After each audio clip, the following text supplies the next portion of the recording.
Hello everybody, I'm Eliza, and today I'm going to be making a video that I wouldn't usually make, because I'm going to be reading a spin-off of the My Little Pony creepypasta, Cupcakes, except this time it's a little different, because Twilight is the one who commits heinous crimes.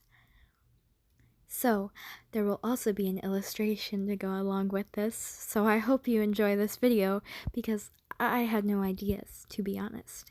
And also, yes, I'm talking in the creepypasta voice. Shall we get started? Like how many stories begin, it was a nice, sunny day in Ponyville. But this was no ordinary day in Ponyville. This was the day before the first anniversary of Twilight Sparkle's arrival at Ponyville. Spike was sorting through books in Twilight's library, putting them in their proper order on bookshelves. Twilight signaled Spike to come up to her. Spike, I'm planning a party with me and my 5 closest pony friends. There's going to be something there that concerns only the 6 of us. Sorry you're not invited. However, you can send these invitations to them. Spike sighed. Okay. After Spike left, Twilight took a sip of her favorite hot, orangey green drink and spoke softly to herself. Princess Celestia sent me here to learn about the magic of friendship, and tomorrow's the 1-year anniversary of my arrival at Ponyville, so I'm going to give her something special, she finished with a cheery face. Pinkie had nothing to do that afternoon. Lying on her couch, bored, she heard the doorbell ring. Eee! A customer! I'll go get it! Welcome to Sugarcube Corner, home of Ponyville's finest pastries. And, oh, hello Spike. Have you come to buy a cake? She saw the baby dragon handing her an invitation. No, but here, an invitation from Twilight. She took it and read it. A party? Today? As soon as possible? To learn more about friendship? I love that stuff. But I'm the one who usually throws parties. Oh well, I'll be right there. At Twilight's place, all 6 ponies were there. Pinkie Pie, Fluttershy, Rarity, Rainbow Dash, Applejack, and Twilight. Spike was upstairs in his bed taking a nap from the hard work he did all day. The party was great. Colorful balloons and confetti were everywhere. There was a delicious cake, fun games, music and dancing, and gifts. Everyone was having a blast. Rainbow Dash and Applejack had just finished a game of Pin the Scale on the Dragon when they noticed Twilight sitting all alone watching the other ponies dance while having her usual beverage. Something was off about her. They couldn't quite tell what. "Hey there, Sugar Cube. What's up?" asked AJ, approaching Twilight alongside Rainbow Dash. I had no idea you could throw such an awesome party, Twi! Exclaimed Dash. "Excuse me?" Twilight said. "Be honest, Twi," Applejack spoke. "Pinkie is the party-throwing pony. Anyways, how's everything going?" Twilight was happy to respond. Yes, Pinkie is the party-throwing pony, isn't she? Parties, food, and games are fine, but the biggest reason I invited you all here was so... Well, let's just say I planned something special for all 6 of us to learn something more about the magic of friendship." Several hours later, the ponies were tired and worn out from all the partying that they did. Yes, sir, it was another satisfying party for the ponies. Thanking Twilight, they were about to head to the door to leave. But Twilight stopped them. Wait, I've saved the best for last. Then Rainbow Dash let out a sigh. Can't it wait, dear? We're exhausted, said Rarity.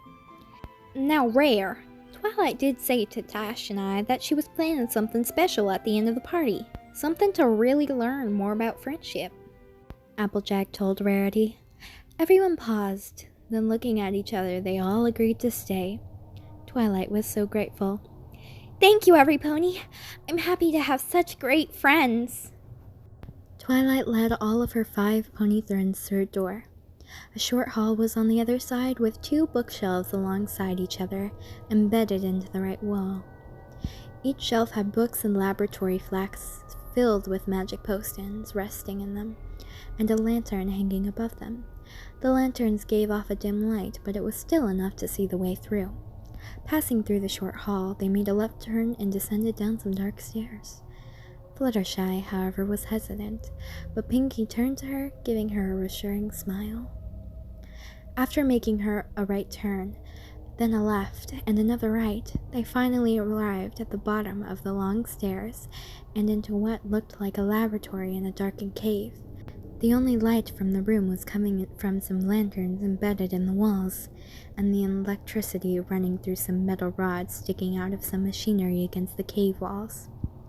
Various tree branches were sticking out of the walls and coming out from the ceiling, extending to the ground. Some were wrapped around the machinery. At the center of the white room was what appeared to be a control panel. 5 metallic tables forming a semicircle around the control device. They were tilted towards and facing the control panel, each about 5 meters from the panel. The purple unicorn brought the laboratory flask filled with her favorite drink to her mouth and took a sip. Beautiful, isn't it? What is everyone looking at? Twilight, did you just drink a potion out of the glass container that you used to hold chemicals? One of the other ponies questions. She answered, It's one of my favorite drinks. You've seen me drink this before. Out of a that? Rarity asked. Don't worry, it's clean. I don't know why, but sometimes I like just drinking out of a lab flask. Weird, I know, replied Twilight Sparkle. No one thought much of it. Rarity pointed out 3 skeletal models of pony up against one of the cavern walls, one kind of each pony supported by poles. Those are all just plain creepy, said Rarity. Twilight was glad someone took notice to them. Oh, you like them?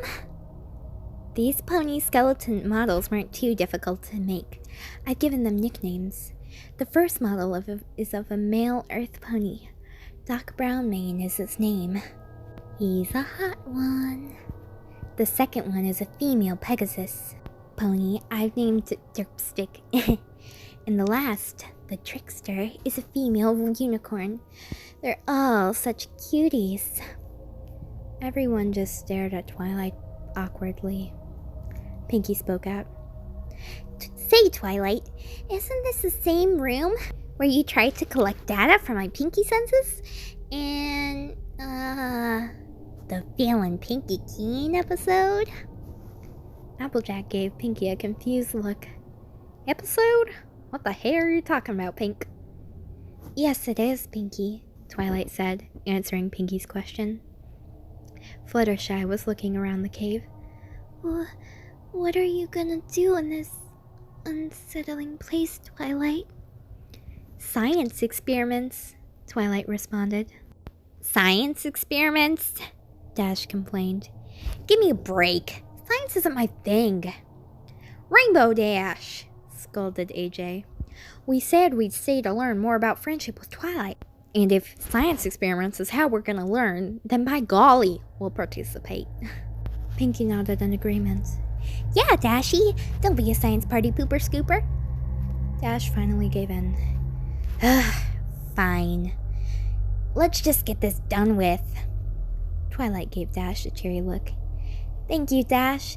Trust me, you'll find this interesting. All right, every pony, get on the tilted tables, Twilight told them. Rainbow Dash began to get nervous and was hesitating. Twy? Something wrong, Dash? Oh, nothing. Except this is reminding me of a dream. No, nightmare I had 2 weeks ago. Rainbow was looking at Pinkie uncomfortably, while Pinkie just smiled back obliviously. Twilight tried reverse psychology on Dash. Don't worry, I'm sure this will be nothing like your dream. But I understand if you're scared. Dash was indignant. What? I'm not scared. I'll prove it. Just like that, Dash lay on the table. See? I knew you could do it, Twilight said as she directed everyone else where to lie. Everyone lied on their assigned tables except for Fluttershy. Twilight questioned Fluttershy. What are you waiting for, Fluttershy? Fluttershy had an unsure look on her face. Well, it's just, it looks restricting and scary, and I don't want to. You don't have to be afraid. I'm your friend. Trust me, right? Yeah, but I still don't want to, Fluttershy said timidly. Twilight had a look of disapproval. I see. Twilight's horn started to glow. She used magic to push Fluttershy onto the metal board. Then she quickly went over to the control panel and pushed a button, cuffing all 5 ponies' forehooves, assuring that they could not escape from the platforms. Fluttershy, being as sensitive as she is, didn't take the sudden impact to the metallic platform well. She started crying. Rarity grew angry. Twilight, that was simply rude and unnecessary. And why are we cuffed to these boards? It's rather unsanitary. And I can hardly move my hooves. Rainbow Dash began to find the situation unnerving again. Okay, Twilight, this is really getting like my dream. A disappointed Twilight said, I'm hurt. Don't you guys trust me? I promise every pony will benefit and learn well from this experience. So, what do you say? Please? For me? Rarity spoke. Well, alright. Sorry, dear. Fluttershy's eyes cleared up. Me too, I guess. Rainbow Dash says. Okay, I trust you, Twilight. Thank you, everyone. I knew I could rely on you, Twilight said with a cheery tone. Twilight was now ready to explain what these experiences will do to help us understand better who we are as ponies. To do this, we shall study and carefully analyze our talents. That is the meaning of our cutie marks. We will also look into the element of harmony each of us represent. Dash felt a little better. Oh, okay. That's not so bad. That actually sounds pretty fun. Though I still don't know why we needed to be cuffed to these planks, but I trust you. Twilight was pleased. Great. Let's start with Pinkie Pie. Ooh! Pinkie said with an excited voice. Twilight continued. As we all know, Pinkie is the pink party-throwing pony of Ponyville. She does it to bring smiles and joy to the ponies who attend all her parties. That's signified by these 3 balloons on her cutie mark. She's energetic and has a fun, wild personality. No wonder she is the carrier of the element of laughter. Dash agreed. That's Pinkie. Twilight went on. In hopes of better understanding her joyous mentality, I shall examine her mind intimately. Very intimately. Applejack was slightly puzzled by that statement. Like how? To everyone's surprise, Twilight gave the happy pink horse a long, passionate kiss on her tender cheek. I love your body. I'll be back, Twilight said as she left the room. Pinkie waited in curiosity and anticipation. When she returned, they noticed that she was wearing a clean white apron and that she was carrying a metal box with her. Is that a white apron worn by surgeons? Asked Rarity. Rainbow felt uneasy again. Pinkie Pie corrected Rarity. Don't be a silly big filly. That's a baker's apron. She wants to bake a cake like I would to better understand my mind. The ponies were almost convinced at what Pinkie Pie had said, until they saw Twilight put on a surgical mask, open the box, reach inside, and take out what looked like a surgical knife. Everyone's eyes grew wide with concern, with the exception of Pinkie Pie. Pinkie Pie was excited. I knew it! And that's knife out to cut the cake, right? Something like that, Twilight chuckled, now holding the scalpel close up to Pinkie Pie's face. Here's for science. Careful with that knife, Pinkie said nervously. Dash's heart beat significantly faster at the sight of a knife. Twilight, I don't want to do this anymore. Please let me go, yelled Dash. Twilight was vexed. Why not? Your silly nightmare? Dash replied. This is getting more and more like that nightmare. What exactly do you plan on doing with that knife anyway?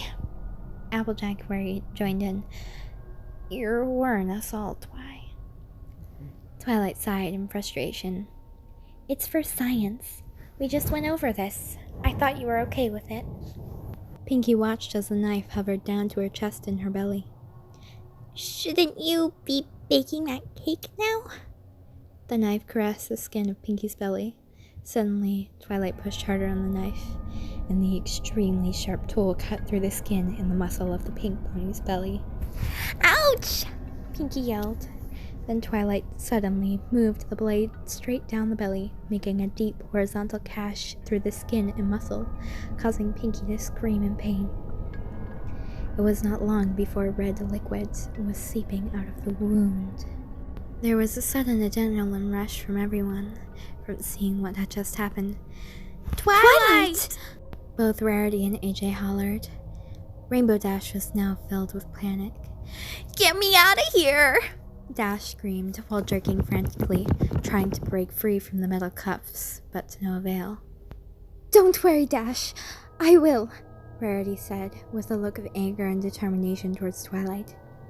Rarity's horn glowed, and she used her magic to take hold of the knife, right before Twilight was going to make another incision into Pinkie. Twilight had an annoyed look on her face, and the irises in her eyes turned red. She tried to regain control of the scalpel with her magic. Rarity, stop it!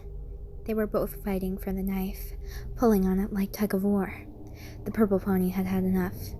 She used her magic to flip a switch on the control board at the center of the room. This sent a powerful electrical shock through Rarity's body. Her muscles instantly contracted. She shook and jerked violently, screaming out in agony from the burning heat. This left her twitching and disoriented, allowing Twilight to take control of the surgical tool once again. Turning off the power and returning to a crying Pinkie Pie, Twilight used her blade to make 2 more deep gashes on the chest of her pink friend. Both cuts were slanted down, their bottom ends joining together along with the top end of the first cut on Pinkie's belly. There was now a capital Y-shaped incision on Pinkie's entire underside. The Y turned red. The blood was beginning to flow down Pinkie's chest and tummy, down to her legs and dripping onto the floor. Moaning and weeping, she innocently asked, Twilight, why? I get it. A Y incision. That's really funny, Pinkie. Cliché, but still funny, snickered the surgeon. Rarity recovered enough composition once more to take control of the knife. Twilight was getting angry. She again turned on the same switch. Rarity, quit it. You're being immature. Rarity was in intense pain as before. The electricity was roasting her body tissue to the point where it was smoking, but she fought against the horrible burn, more determined than ever to stop Twilight. Rarity used her magic to move the knife away from Twilight. Everyone else was watching in high hopes. The bookworm unicorn anchors grew. She then knocked over some vials in frustration. The next thing Rarity knew, Twilight seemed to easily yank the sharp cutting instrument with her raging magic. That's it! Twilight brought out a bone-cutting hacksaw from a silver case. Rarity tried to move the saw away from her with her glowing horn, but Twilight's magic was now too overpowering, as if her getting mad was making her magic stronger. Coming to Rarity with the hacksaw, she positioned the teethed blade at the base of the white unicorn's horn and started sawing. Rarity's magic was getting weaker and weaker with each thrust of the saw through her horn. She winced as the blade cut through some skin around the base of the horn. A small amount of blood flew down her face. After about 30 seconds, Rarity saw her blood-stained horn drop to the ground. Everyone's hearts sank as they watched what seemed to be their last hope of escape fall to the ground and die. Twilight let out a warning. Any pony else who resists will be dealt with by my magic. Now, that's all. Alright, that it's getting to the 20-minute mark, so I guess that's going to be the end of my beautiful reading. That was sarcasm. But seriously, if you enjoyed this, please let me know and I can make a part 2. Anyways, thank you for watching my video. I know this isn't what I usually do. So, like, subscribe, comment maybe. I'm begging. Oh.